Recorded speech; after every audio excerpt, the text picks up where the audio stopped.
ప్రపంచంలో అత్యంత ఖరీదైన పండు యుబారి కింగ్ మెలోన్ అని చెప్పవచ్చు. ఇది జపాన్లోని హుక్రైడో ద్వీపంలోని యుబారిలో ప్రత్యేకంగా పెరిగే పుచ్చకాయ రకమే.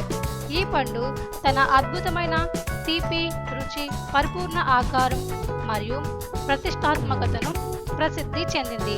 యుబారి కింగ్ పుచ్చకాయను ప్రత్యేకంగా పెంచుతారు. దాన్ని ప్రతిరోజు శుభ్రం చేస్తారు, శ్రద్ధగా పర్యవేక్షిస్తారు.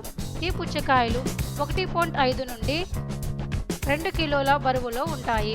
ఈ పుచ్చకాయల ప్రత్యేకత ఏమిటంటే వీటి రుచి మరియు ఆకారం అత్యంత నైపుణ్యంతో పంట వేయడం వల్ల ఇది చాలా ఖరీదైనది. జపాన్లో ఈ పండును బహుమతిగా ఇచ్చే సాంప్రదాయం కూడా ఉంది. 2018లో 2 యుబారి కింగ్ పుచ్చకాయలు 3.2 మిలియన్ జపనీస్ యెన్లకు అమ్ముడయ్యాయి.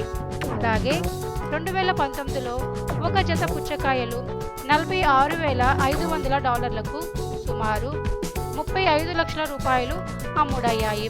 ఈ క్రమంలో ప్రపంచంలో అత్యంత ఖరీదైన పండ్ల జాబితాలో మియాజాకి మామిడి, రూబీ రోమన్ ద్రాక్ష, డేట్సుకే పుచ్చకాయ వంటి ఇతర పండ్లు ఉన్న యుబారి కింగ్ మెలోన్ ఇప్పటికీ అత్యధిక ధరకు అమ్మబడే పండుగా నిలిచింది.